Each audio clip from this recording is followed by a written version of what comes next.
This is just an example of what we're going to be doing today. We're going to build this kind of thing that emits another thing, and as it does that, it kind of creates these really interesting patterns and kind of ways of moving in the space. Let's see if I can keep playing around with these parameters here. Let's start to dig in a little bit here on how this works. Okay, so we're going to learn how to make this thing. And it's essentially going to be a thing emitting a thing, which emits a thing, and which emits a thing, and so forth. And it's essentially a recursive object. But before we get to this, I want to introduce a couple of concepts here that we're gonna be needing to do this example. So I'm going to delete this, and I'm going to start fresh here. And the first concept I want to introduce is the ability to kind of search an object for other objects. And so what do I mean by this? I'm going to start by creating a very simple box here in the middle of this space. And basically what I'm going to do is I'm going to make this thing interactable. So when I click on it, some code fires. And the reason for this is I want to basically demonstrate a way of searching ourself for an object that lives on ourself. So this will make more sense as I'm doing it. So the first thing I'm going to do is I'm going to select the cube, and then I'm going to go here and click this menu button, and I'm going to make it interactable. And once it's interactable, it's imbued with this additional attribute called interactable, and it has these events that we can now implement in script. So basically I'm going to do something on press, which means when I click it with the mouse, or in VR I interact with it with a laser, it will call this code here. So the idea right now, what I want to be able to do is, let's say there's a child object that lives on this box, and in fact we're going to import, and I already have it imported here, but I'll go through the process again of importing it. I'm going to import an audio clip here, and you don't have to do this. This is just to kind of show an example of searching for a child object. So I'm going to just import an audio clip here, and I'm going to import a where is it? A buzzer sound. And then I'm just going to drag and drop this onto the space. I'm going to place it right on top of this cube. And then I'm going to give this buzzer object a better name here. It has this long, crazy name. This is from FreeSound. This is the user that created this sound in FreeSound, Kwama. But I'm going to rename this to Sound. Just give it a simple name, Sound. And then the next thing I'm going to do is I'm going to drag and drop this sound object here in the hierarchy panel to be a child of this box that we just drew. So now it kind of moves with the box, and it's a child of it, as you can see here. So what we really want to do is we want to basically say, okay, when I interact with this box, I want to search my children, in this case for the sound, and play that sound. And this is super useful because when you build a hierarchy here, you can build all sorts of children objects that you can then dynamically activate when you interact with the object. And it could be from emitting objects to triggering something. The ability to kind of search our children is really, really important. And so how do we do that? So in this mesh entity, again, this is the code of the cube. I'm going to say self:"find node by name, and in this case I'm going to search by name. In this case it's sound. That's what we just called this object a moment ago. So it's going to basically search itself for a child, in this case the sound child, and I'm going to store that inside a variable called sound. And finally I'm going to play the sound. So I'm going to call this function on sound called play. This is just a function that the sound that is part of the sound object that will play the sound itself. And so if we hit play and I click on the cube, it plays the sound. That's a pretty awful sound. So I'm going to click on the sound here. I'm going to just add some reverb to it to make it sound a little bit better, and it'll be a little bit more echoey. So now when I play it, you hear this little echoey kind of sound. So what's going on? Every time we click on this cube, which we added this interact property, interactable, it calls this onPress event. And the press event says, okay, I'm going to search myself for a node but with the name sound, and then I'm going to call play on that sound. So again, it searches, returns this, and it calls play. So this is super useful in so many different cases. Here's another example. I'm going to create a node emitter. I'm going to stick it on here. I'm going to drag and drop that node emitter onto this box entity. Again, it's now another child of this box. I'm going to remove its constant pulse so it's not emitting anything. And then again, in the same exact fashion, I'm going to say node emitter is equal to self:"find node by name. Node emitter, that's the name of the object here. This matches this right here. And then we're going to call emit node on that, which is another special function that a node emitter has that will allow it to emit a node. So now it's going to play a sound and emit every time I click on it. Or if we interact with it with a VR laser, it will do that every time. Okay, so that's basically the fundamentals of searching an object for child objects, something that you'll be doing very often when you're building more complex things. The next thing I want to introduce is the ability of creating a timer. So a timer is basically when some code gets called, wait some amount of time, and then call some other code. And in this case, what we're going to do is actually make it so that when we click this box, it's going to wait a second and then call this code here. So how do we do that? We do that using this function called getAnimatorCreateTimer. And so getAnimator is this global function you can call from any script, anywhere. And createTimer will create a timer. And in this case, the way this works is we're going to call self, which is basically saying create the timer on ourself. Call the following function, which is we're gonna write in a second. Then we can call this whatever we want. I'm gonna call it on timeout, and then do it after a certain amount of time. So I'm gonna wait 1 second, and then after a second, it's gonna call a function that lives on ourself called on timeout, and then we're gonna have it do basically this inside that function. So I'm gonna implement that function here. Function mesh entity on timeout, and there we go. So this is equal in name to this. And we're going to, instead of doing the code here on press, we're going to move this code into on timeout. So now what's going to happen is when we interact with this box, we click on it or hit it with the laser, it's going to create a timer that's going to be on ourself, and it's going to call our self on timeout function after 1 second. And then it's just going to call the same code we wrote before. So I'm going to hit play, I click on it, and 1 second goes by, and then it plays a sound. Click on it, 1 second goes by, and then it does what the code is. So this is super, super useful, creating timers. You're going to use these all the time to do time things. They're pretty invaluable. Another little trick here is if we said comma true, it's going to call it every second continuously until we call stop timer. So in this case, I hit play, click on it once, and now every second, without interacting with it, it's going to keep calling that function. And so in this case, we would have to call stop timer somewhere else. So for instance, we could do like an iteration here. We can say f is equal to f is equal to 0, and then f is equal to f plus 1, and then we say if f is greater than 5, then getAnimator stop timer. We're going to pass in the self, and then our function that we want to stop on timeout. So now it's going to wait 5 times, and then it's going to stop. Because of this true statement here, it's going to keep calling this function, and then when it reaches 5, or actually 6 times, it will stop. Or actually 5 times, because it iterates it the first time. So 1, 2, 3, 4, 5, and stop. So that's how you, if you're going to do comma true, where it keeps calling your timer, you need to basically call stop timer yourself in the future. But we're not going to be doing stop timer or this stuff here. I just wanted to kind of show this to you because it's kind of useful in a lot of different ways.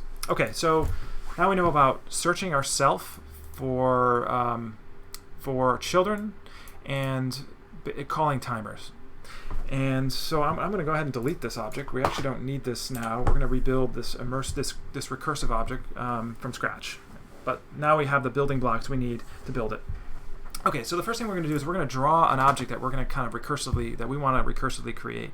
And in this case, I'm just going to start with a simple cube, and then we can play around with different shapes later, different objects. But for now, this cube will be fine. And then the next thing we're going to do is create an emitter. So I'm going to go to emitter, node emitter, and I'm just going to plop this right on top of the cube. And the final thing we're going to want to do is we're going to want to make this node emitter a child of this cube. So I'm just going to go on the hierarchy here and just drag and drop this onto the box emitter. So now it kind of moves with the box because this node emitter is now a child of the box. And also, another thing we want to do is if we click on the node emitter and view its properties, we're going to actually, and this is the kind of interesting kind of like recursive or like thing doing a thing that does a thing kind of situation. We're going to actually set this box entity as our sample, as the thing that we're emitting. So right now the node emitter is emitting like a sphere by default. We're actually going to make it so it emits basically itself. We're going to have it so it emits its box entity, this box entity here, which then will include the node emitter itself. So essentially it's going to emit a thing which then will contain an exact copy of this, which will then emit another thing and so forth. So to do that, I'm just going to, again, view the node emitter properties. I'm going to find this sample property here. It's kind of at the bottom of the node emitter properties. And then I'm going to drag and drop this box emitter icon right here onto that sample property. You can also do this by using the pick function here.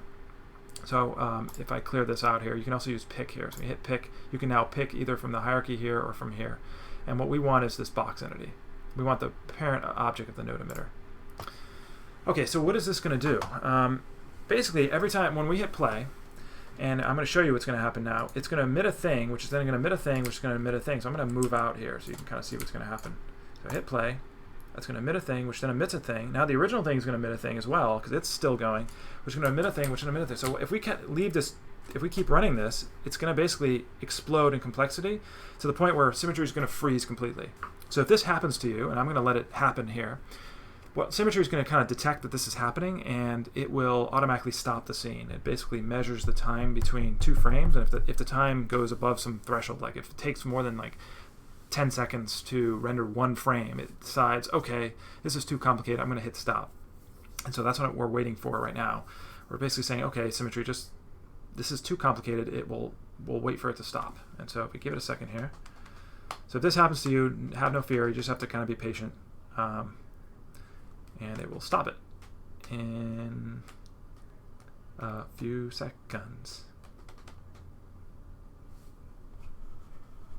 Come on. Stop, stop, stop.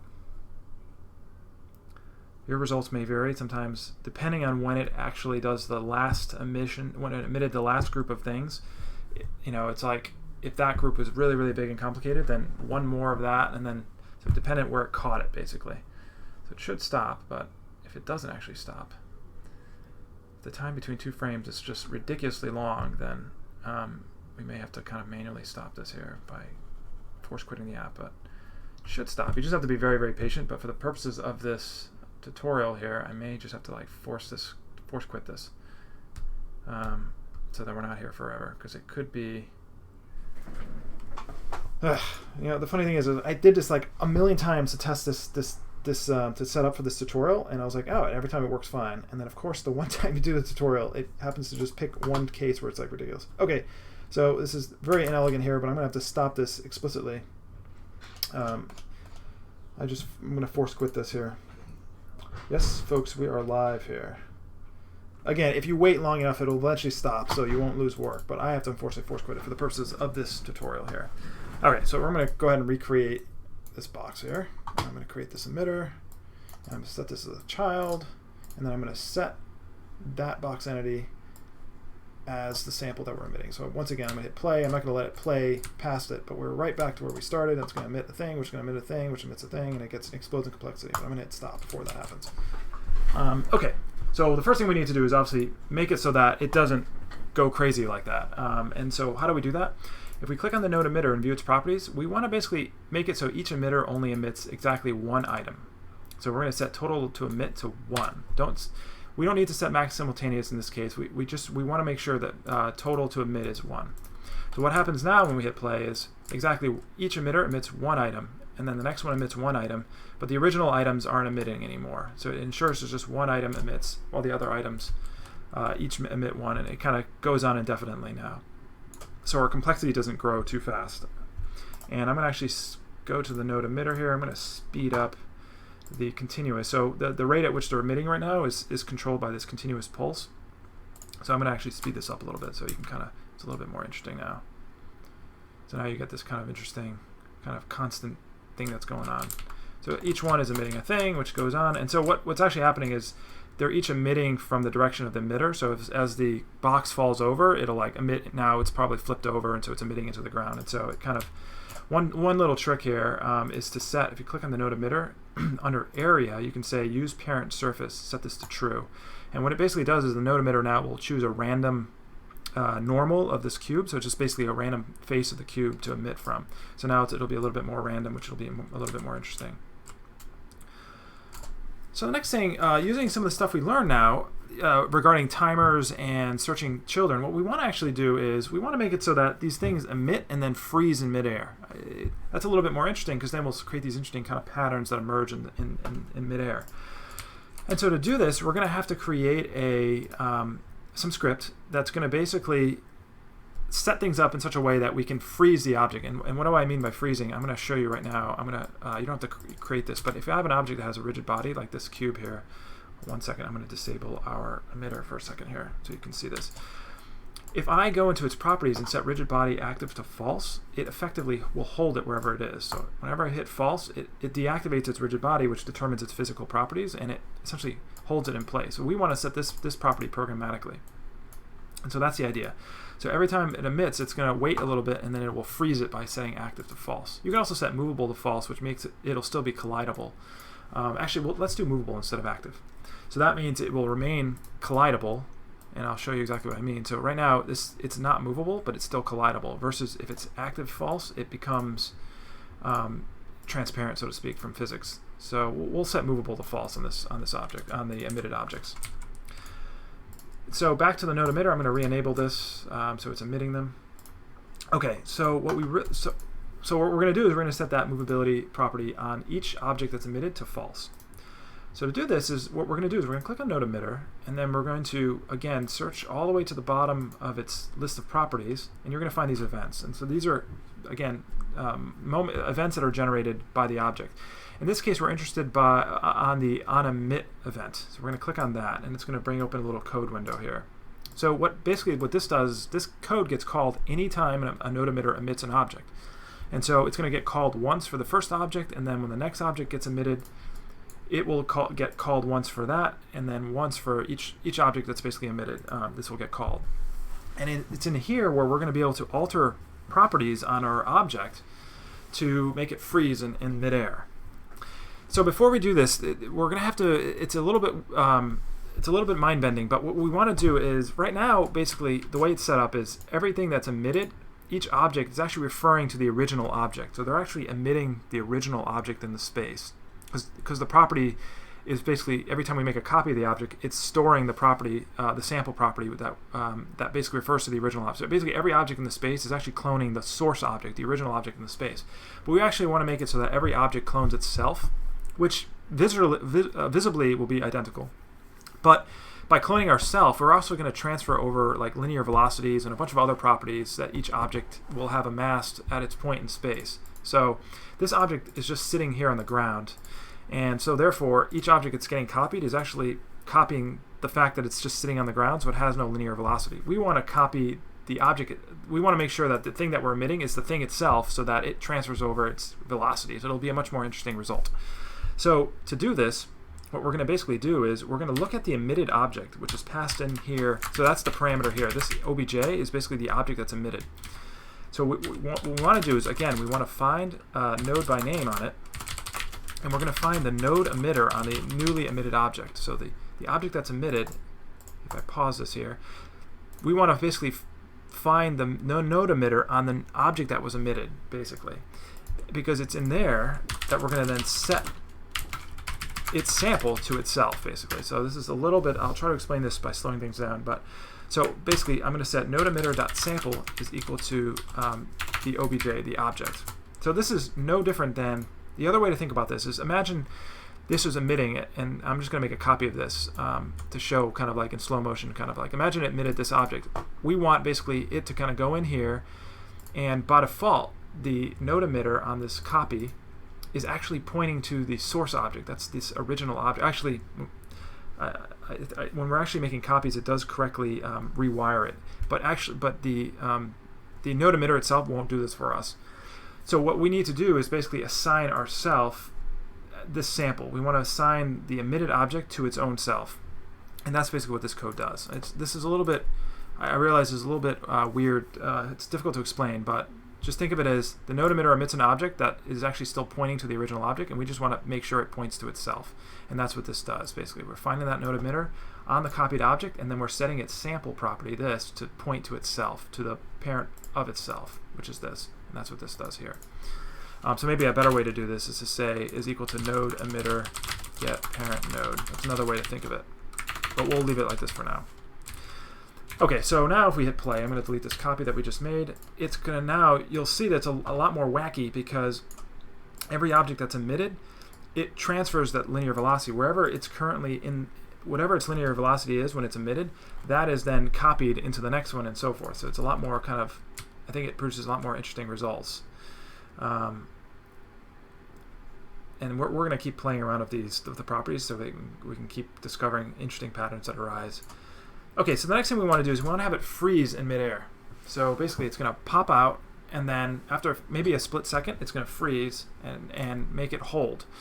And so just like we did before, we're going to create a timer to do this. So we're going to say get animator, create a timer. It's going to be on ourself, and our function's going to live in here as well. So we're going to say on freeze is going to be the function we're going to implement. And we're going to wait a certain amount of time. We're going to have it wait maybe half a second. So after half a second, we want it to call this function here, on freeze. This is just a function that we just came up with. This name is just arbitrary, it's just whatever we want to call it in this case. But these two have to match. So this is basically saying create a timer on myself, this is a node emitter, that after half a second, we'll call this on freeze function. And in here, what we want to do is we want to basically set our parent's rigid body to make it movable to false. And so to do this, we're going to say self get our parent node, because remember right now we're in the node emitter, so we need to get our parent, which is the box emitter itself, the box entity itself, because that's where we have the rigid body that we want to change the property of. Then we're going to say get rigid body. I'm going to set movable to false.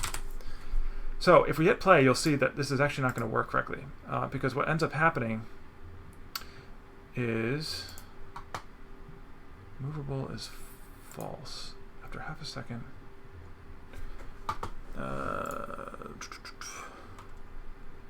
Well, let me just try active here for a second here.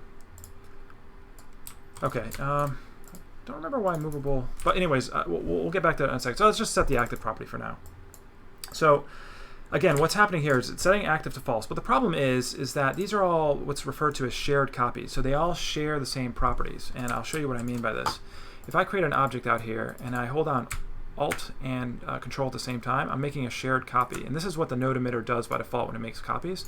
And shared copies all basically share the same properties. So if I set active to false on a shared copy, all of the other copies are affected. So all shared copies basically share the same properties.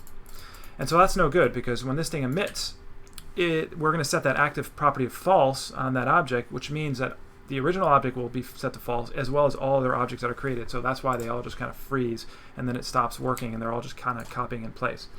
So to fix this, we're just going to go to the node emitter, and then we're going to go and set the, if you look all the way down, you'll see this option called clone as. And instead of shared copy, we're going to set it to copy instead. It's now going to make a full copy of everything that's emitted, and that means each copy has its own set of properties that we'll now be able to set. So now when we set it active to false, it's only going to affect that one copy that we're creating. So we hit play. Now you'll see they freeze in the middle, in the midair, but the new ones are copying from the previous state, which is it's true, because that's the default initial state. It's true, but but then after it waits basically half a second and sets the current object that just emitted to false. This is a bit of a mind bender, but if you kind of work through it, it all makes sense. So here we've started getting kind of this interesting result here, where objects are emitting. They're freezing in midair as a new object kind of emits a new object. Those freeze in midair, and it kind of creates this interesting kind of recursive kind of concept here. And the other thing we can do is play around with like the emit rate of the node emitter. So if we go to the node emitter properties, maybe we go to the constant pulse and we crank up the frequency. So now a lot more objects are going to get emitted, and you get this kind of interesting hectic kind of thing that happens here. It's just kind of interesting pattern that it's creating in the sky. We can keep adjusting some properties. For instance, we can go to the box here and make changes to the shape of the box. Maybe we'll make it really long and hit play. And now you get this kind of interesting long box shape here. Explosion. Keep adjusting these properties here. Maybe we make it thicker, wider, and then you get this kind of interesting thing here. So the other thing we could do that might be fun is, how about we have it freeze for half a second and then resume after another half a second. So let's say we'll create another timer. I just copy and pasted that line there, and maybe we'll have it on unfreeze. We'll have it after maybe a second. So in other words, it's basically saying wait half a second, and then after another half a second, or after when this function gets called, basically it creates two timers, one that waits half a second and one that waits a full second. So basically the first one will happen after half a second, and then a half a second later it will do this one, is the idea. And so in there we're going to do on unfreeze, Again, we're going to match the same word we wrote here. We match here. It's going to call this function, and I'm going to set active back to true. Let's see what happens. So now things freeze, and then they resume. So it's like for a split second, they kind of come to a stop, and then they resume. And I'm going to make these boxes a bit smaller. So we have this interesting kind of delay here. It's almost like it's on a delay, and we can keep playing around with these parameters here. Instead of 0.5, maybe we'll have it freeze for 0.2 seconds. So now it freezes much quicker, and then it resumes a little bit after that. So you can get some really interesting results by just playing around with these ideas behind a timer and seeing kind of crazy things happen. It's like almost like a tornado or something crazy going on. The other thing we can try to do is adjust physics here. We can change if we click on the terrain space, we can go and change, maybe set the gravity to near 0 here. See what happens. So now things are more likely to float out to space and kind of go crazily around. So another fun thing that we can kind of do is every single time the emitter emits, it makes a copy of an object. And so when that copy occurs, we can change properties of that object. And so I'll show you another cool thing we can do. If we go to the box shape properties, we can pretty much choose any property we see here and basically say, when you make a new copy, change the value somehow. So the easy one, an easy one to see is color, for instance. So I'm going to go to color, and I'm going to click on this little menu button, and I'm going to say color components attribute. That's going to split it out into more easily kind of settable values. This is saturation, hue, and brightness. These are kind of the classic kind of ways of controlling colors that is in RGBA. And so what I'm going to do is I'm going to set saturation to 1. So now what we're going to do is we're going to say every time you make a copy, vary this hue value. So we want this kind of cornucopia to occur. So to do that, I'm just going to click on this hue, and this way on the right here, this little menu button here, I'm going to create number clone variance. So that basically says every time this object is cloned, vary this value. And so I'm going to click on that, and then I'm going to expand out the properties that are added. And then this is the value it's going to assign every single time a copy is made, which in this case is identical. We don't want that. So we're going to, again, if we go all the way to the right of this copy value, we're going to hit this little menu button, and we're going to set the normal distribution sampling attribute. And that basically says sample this value every single time it's copied. And we can set a standard deviation. It kind of determines the range of values that we're going to around our mean. This is the mean. This is like the average value.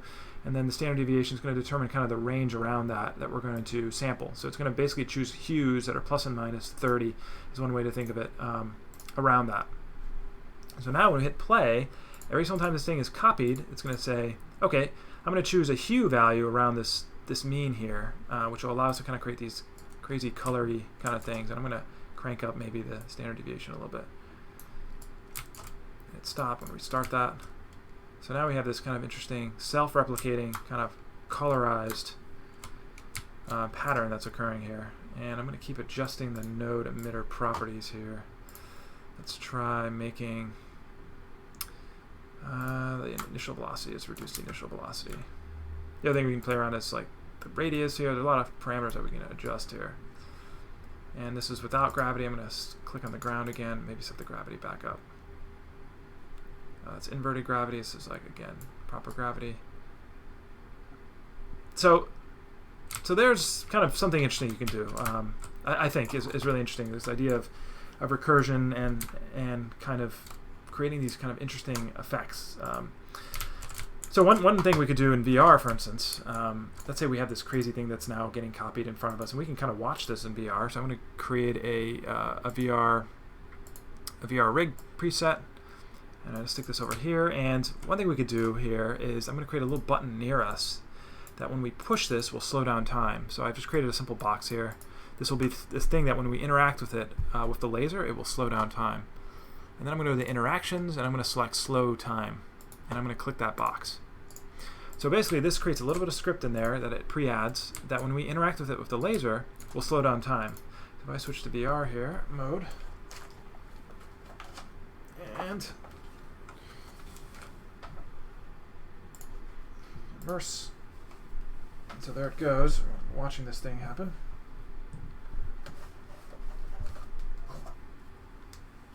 Now when I click on this box here, I can see where these things are. They're behind me, but you'll you'll see that it's like in slow motion, and then I'm kind of going up. Actually, you know what? We can just stick this on our hand. So let's go ahead and make this a button that lives on our hand. I'm just going to take this here, and I'm going to just drag and drop this onto my left hand. And the other thing, so now you can see it's kind of moving with my left hand. So now I'll be able to use my right hand to kind of interact with this like weird looking button that's going to be kind of sitting in front of my hand. Maybe I'll make this a little bit smaller. I'm going to make this a little smaller here. Okay, so now we have like a button that lives on our hand here in a very, very weird way. I'm actually going to like move it a little bit closer to my hand just by playing around with these parameters here. Okay. I'm just going to zero out these things. Okay, so now my hand will comprise of this thing that will be kind of in front of it that I'll be able to then use my right hand to interact with it to like cause time to slow down. So I'm going to re-immerse. Oh, and it has a rigid body, so I got to remove the rigid body of that box entity. So, or else it just falls because of physics. So I'm going to select the rigid body I'm going to select that box entity that we just added to my hand, and I'm going to set the rigid body. I'm just going to remove this attribute. You can also set active to false. I'm just going to remove that attribute. I'm going to immerse myself. And now, when I click on this thing with my left hand, the time slows down here. So there we go. We're watching this immersion thing in front of us. Speed up. And there it is. And I can fly toward it so we can get a better view. And then we slow down time by interacting with this box here.